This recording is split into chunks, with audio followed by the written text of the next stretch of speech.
Hello, hello, hello, and good evening. It is Dr. Leesha, board certified child, adolescent, and adult psychiatrist, parenting expert, and maternal wellness strategist, coming here with Babypalooza to talk about an important topic, and that is how to tell your husband, your partner, your significant other that you need help without actually saying, hey, I need help. Because the reality is, this parenting thing is a lot of work, especially for mamas, because we are juggling all the things. We've got to keep track of birthday parties and doctor's appointments, dentist appointments, field trip forms, PTO meetings, sports, uniforms, and then all the other stuff we do at the house and cooking dinner and all of that. Hey, Jacqueline, I'm so glad that you're excited. And I won't tell him, I promise. We'll keep it private. Um, so we do all the things and it's hard and we need help, right? I know I need help juggling all of this. So how do you actually do that? And I think it can be tough because we want to be able to be straightforward, but sometimes it's hard because we are maybe concerned that it might not be received the way that we intend. It may look like we are incapable of handling things and we feel like it makes us look inept or it makes us look like bad moms. And it could just bring a lot of unnecessary negativity. So I have a couple of thoughts about what does that look like asking for help without saying, can you help me? Right. So one of the first things I think that you could do is think about all the circulars that you get in the mail, right? So maybe you get a house cleaning service that sends its circular in the mail, its flyer. Or maybe you get meal planning um, flyers in the mail, like HelloFresh or what's another? There's HelloFresh, Blue Apron. There's several now. There's a ton of them. But so you get these flyers, and you could just kind of leave them around the house. You might say, "Hey, did you see that flyer? Huh? What do you think about that?" Just to kind of get their thoughts to see, gauge where their head is at, and that may lead to an ability to have a conversation because I do believe eventually that you're going to need to be able to vocalize and verbalize what you need. I think that healthy communication is an essential part of a healthy relationship. And I'll give some healthy relationship or healthy communication tips at the end. But I want to make it clear that the goal would be able to foster a conversation that could then lead to you getting your needs met because that's important because that's really what this is about. It's we're in a partnership, and when you know what they say, if mama ain't happy nobody's happy, but if mama's happy everybody wins. So that's what we want to be able to do, is be able to facilitate positive communication to get needs met. So leave the flyers out. What do you think about that, honey? And see where that conversation may lead to. So, another option is you could say, gosh, my friend so and so has, they're using a meal planning service. And they said that it works really great. Um, or, if you're so like we use shipped groceries, so that might be something where you could say, yeah, my neighbor uses shipped and she said how helpful it's really been with, saving time going to the grocery store. Or you could mention, something else that you may have heard, a colleague at work that mentioned something that you think would be helpful, whether that's, big things are typically around helping with getting your house cleaned. It could be with cooking dinner because I personally hate being asked what's for dinner because I honestly never know. It's still a work in progress for me. I'm trying to figure out a better idea, so if you got some ideas, put them in the chat.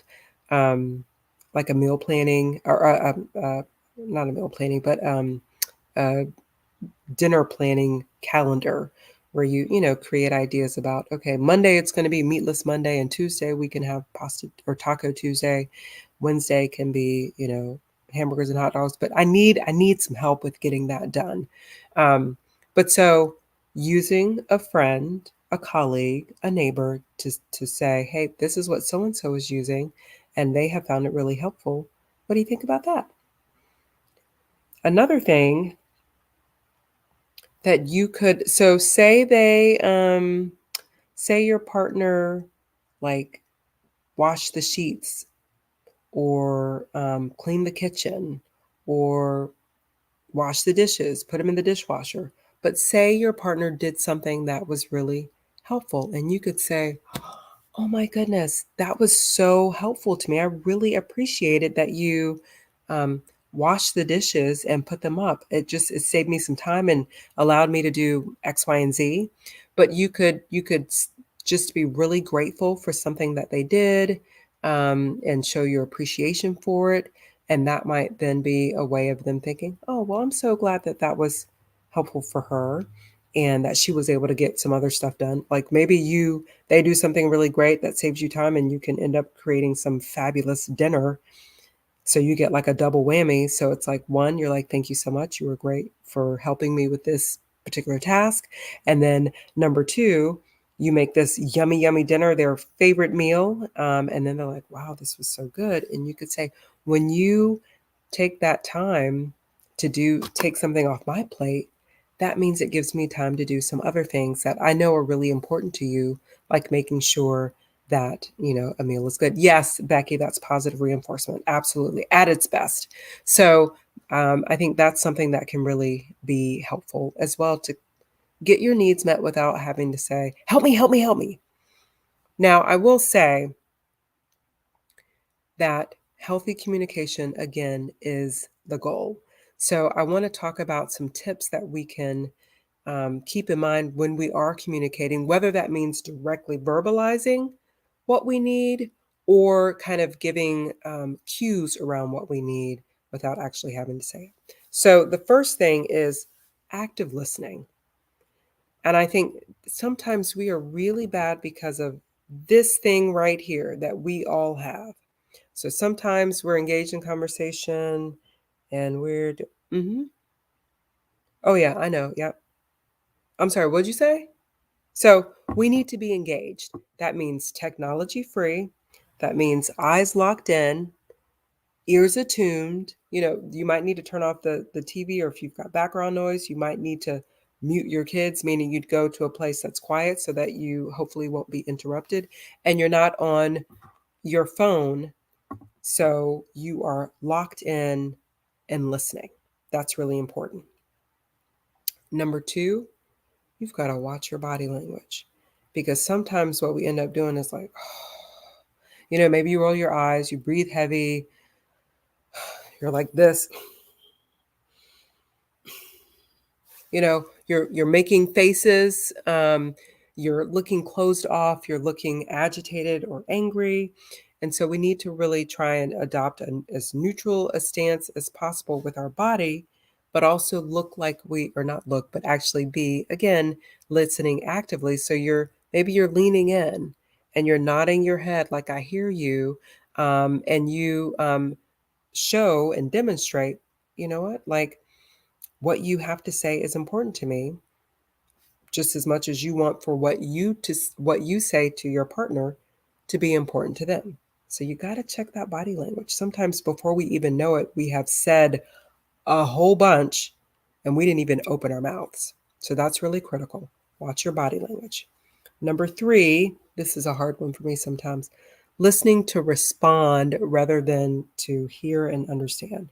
So sometimes, I know for me, I have, like, if my husband and I are having a conversation and he may have said this whole paragraph, if you will, and I heard one thing that ticked me off and I hone in on it. And I'm like, see, blah, blah, blah, blah, blah, instead of listening to the entire, sum of what he said, I picked one piece and blew it up. Or I'm just, waiting for the opportunity to interrupt and say what I think that's contrary to what was said.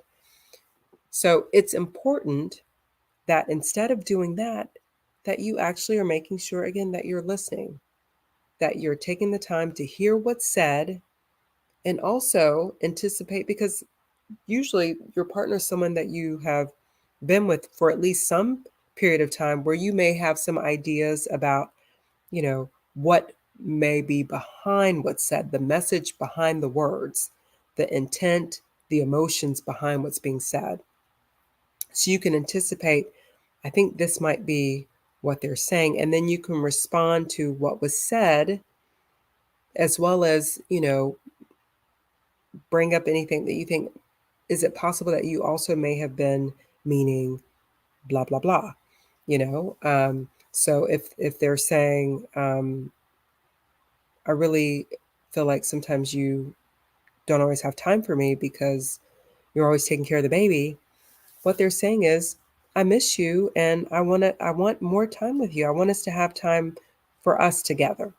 So that's important to take into consideration, the whole message, and not just jumping on something that you can immediately respond to, because then that really can create a rift and people can get upset.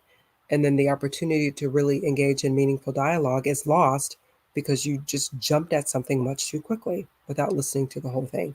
And you know how it feels when that happens to you. You're like, wait, I just said a whole bunch of other stuff and you're only paying attention to that. So it's important to take the whole message into consideration. Number 4, try not to bring that judgment to you. Okay? Don't bring the judgment to the conversation. Like, it can be tough. You're in a relationship of some sort with your significant other. Even if you're co parenting and you're not together, or but there is a relationship. But try and hear what is being said without filtering it through that. No, that sounds stupid. I don't even know what they're talking about, or whatever filter that's going on in our head through which we are hearing that message. That we just want to listen, be engaged, and try not to bring our own stuff, the judgment in it. Number 5, tolerate silence. So in my marriage, I mean, I talk all day for a living. I'm a psychiatrist. It's what I do. I listen, but I also am giving feedback. I'm giving recommendations. I'm helping coping skills, medical expertise and advice, things like that. So I'm good at talking. I talk all the time. My husband, he is not as much of a talker, and he needs time sometimes to kind of pull his thoughts together. Like, think about what I said, pull his thoughts together, and then respond. Sometimes I can be impatient. I'm like, good grief, how long is this going to take? Like, you know, I may not say that, but I'm like, and so I'm still communicating a message that's like, fill the space with words. Like, it's hard waiting, listening, kind of those pregnant pauses, because you want to hear the response. But I have had to learn how to tolerate silence. That means I have to be quiet and give him the time that he needs to formulate his thoughts and share. Because if I push him, either one of two things is going to happen. He's going to get mad at me for pushing him, or frustrated with me for pushing him, and just say, forget it, um, and just avoid the conversation altogether. Or he's going to get really frustrated, and then he may say something hurriedly because he's frustrated that really isn't necessarily the message that he was trying to communicate, but out of response to me being impatient. So we have to learn how to tolerate silence and just be quiet. Number 6, it can be really helpful to repeat back what was said, because sometimes we don't hear it right. Like the telephone game, and by the time you've gone down the line, the whole message has completely changed. So sometimes, if we're not actively listening and we're focusing in on one piece of something that was said that really got us frustrated or upset, or we felt like we were defensive about, then it can throw off what you're hearing. So it can be very helpful to say, what I heard you say was blah, blah, blah, blah. And then check in. Is that right? Did I get that right? Or, and that gives your significant other the chance to clarify, like, you know what? That's actually not what I said, or not what I meant. That's maybe the words were said, but that wasn't necessarily the intention. So then your partner can then help explain, yes, that's what I said. So you know that you're moving in the right direction, or no, that's actually not what I said because you misheard it, or that is what I said, but that's not actually what I meant. And again, you have the opportunity to correct so that you can move forward because you're both on the same page regarding the topic of conversation. 7, you ask for clarification. So you repeat back what's said. Maybe it doesn't make sense to you. Maybe there's some missing pieces in your mind, and you're like, okay, I'm sorry. I'm not sure that I understand what you mean. Or can you give me an example of what you mean? That can be helpful to get some, tangible examples of whatever it is that they're saying. Number 9, this is a big one. Remain respectful. Like, even when you're frustrated, and it could be hard because you may really feel justified in your anger, disappointment, frustration, and feel like, you have every right to even lash out because of the nature of what happened. But it is hard to hear a message and move forward in a healthy and productive way if you hit below the belt. If your tone is off, if you try and name call, or if you pick apart, things that you know that your partner is self-conscious about, or you bring up some family stuff, pull other people in it. So it's really, really important that when you have healthy communication, that you are respectful, that you try and keep a calm, even keeled voice. And like I said, you don't resort to things like name calling, that you're not yelling and screaming, um, and that you're just really trying your best to be respectful. There's a song that I like, and um, he says, "When you talk to me nice." I can't remember the name of the song, but I'm like, that's perfect, right? When you talk to me nice, right? Because you want to be treated with respect. You want your words that you said to be respected when they come out of your mouth. So, by the same token, we should make sure that we do the same thing. And then the last one is find common goals. So, and this is, I think, something that's really important too, even when you're talking about trying to ask for help, but without really having to specifically ask, like, what is it that you both can agree on? We both can agree that making dinner is stressful. So that's a place of agreement, alignment.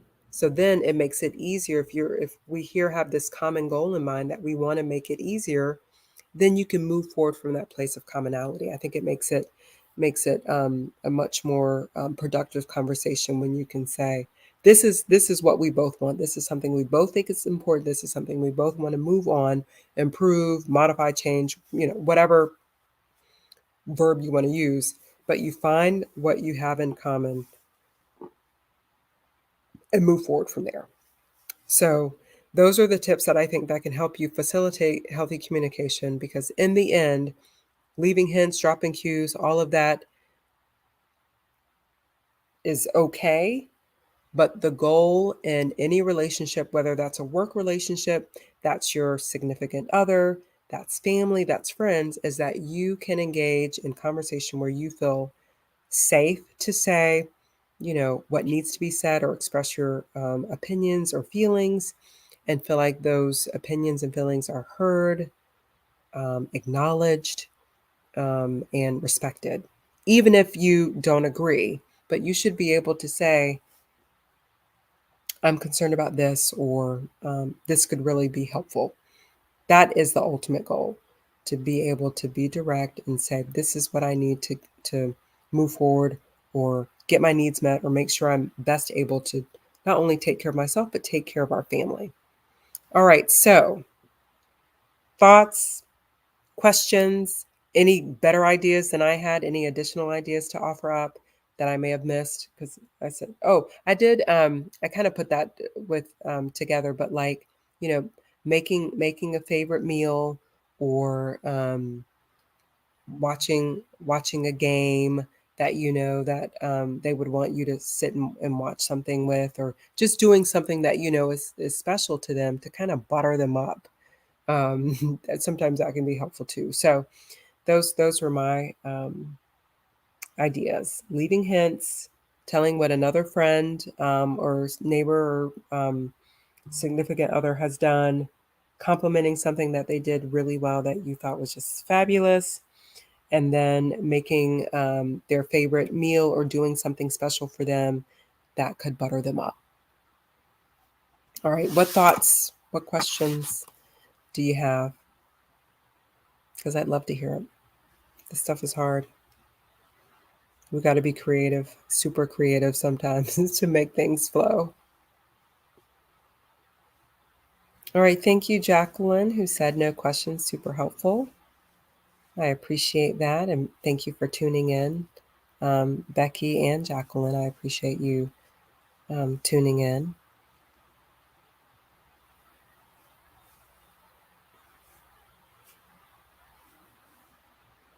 Have you all had to ask for something that you thought was going to be a little bit complicated to do? Has that been something that has come up for you?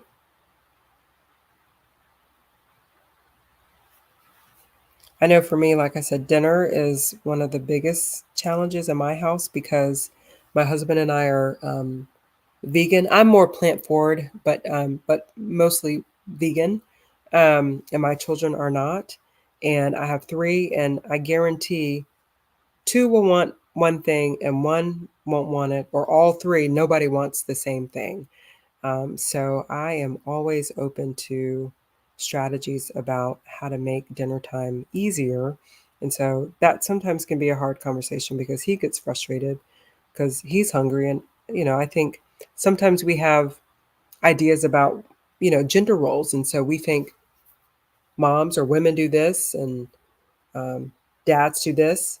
And it can be sometimes very restrictive in how you apply those gender roles. And so trying to solicit help can be somewhat tough because they're like, well, isn't that what you're supposed to do? And you're like, well, we all got to eat. So let's work on this together. And works long hours. Yep. Yep. Yep. Yep. And you're a stay at home mom. Yeah. And I would encourage you to let go of that guilt. There is nothing wrong with asking for help. We are in these relationships together, and it takes both parties, and nobody can do this alone. I mean, you can't even get pregnant by yourself, right? I mean, you got to have you got to have something else involved, right? So I think we put a lot of pressure on ourselves as moms to be all and everything to everybody, our children and our significant others. And I just, I would encourage you to reframe how you think about that, because what do they say? Closed mouths don't get fed. And so your husband may have no idea what you need if you don't tell him and ask him about it. And I think it would be helpful for you to let go of that guilt, so it would make it easier for you to do that. And perhaps, what if you wrote things down, like the things that you felt like you wanted to discuss that maybe were hard, but that would give you an opportunity to get it out. So it's not just like sitting in your brain or in your heart and you're ruminating on it and angst and guilt around it, and you could like get it out on paper. You may find that a helpful first step to kind of feeling more comfortable with, okay, let me put it out there on paper, and then maybe I can then either you could give him the note, or you could just say, um, honey, or whatever you call him, that you wanted to talk to him about something. And always lead with love. And, just I think with being positives, with something that you think is, again, really great that he does, and how you appreciate whatever the things that you appreciate that he does for your family. And then you can ask, because it's easier to be receptive when you've said something kind and thoughtful, as opposed to coming out the gate with, look, you're not doing X, Y, and Z, because it could just feel like you're just nagging, even if you're not, but it could be perceived that way. So I want you to practice asking for help. Start writing it down to get more comfortable.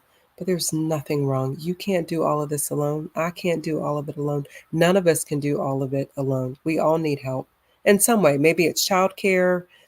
Maybe it's, picking kids up from events or dinner, whatever. It's okay. You're welcome, Jacqueline. I appreciate your transparency, because that's a real thing. I totally get that. Any other thoughts, questions, ideas that you guys want to share or pick my brain while you have me? I'd be happy to answer any questions.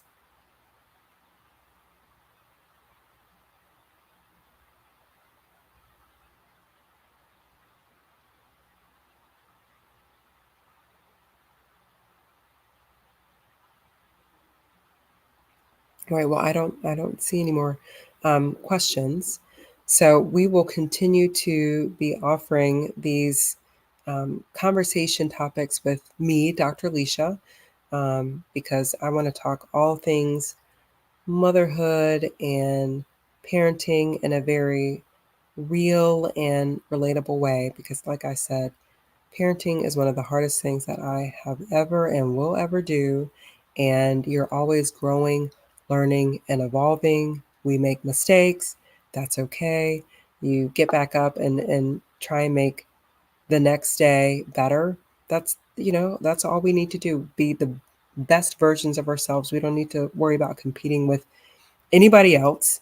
This is just about us doing what works best for us and our families. And no one else can define that but you and your household, because you know the dynamics that are at play, you know the supports and factors that you have, that would allow you to parent in the most healthy and effective way possible. That's only designed by you. So just don't put that extra pressure on yourself, because we can be really hard on ourselves. I mean, other people can be hard, but mamas, we can be really hard on ourselves. And it can really drag you down, and it could make you feel completely inept, and just like you're a bad mommy. But no bad mommies in here.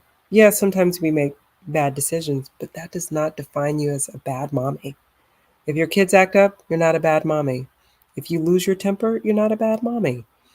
If you feed your kids french fries and chicken nuggets for the next 5 years, okay, maybe not every meal, but that doesn't make you a bad mommy. We do the best with what we have, and what we have tends to change. Our internal resources and external resources evolve. So that's all we have to do, is believe that we're enough and desire every day to do the best that we can with what we have, and continue to be willing to grow and learn and evolve.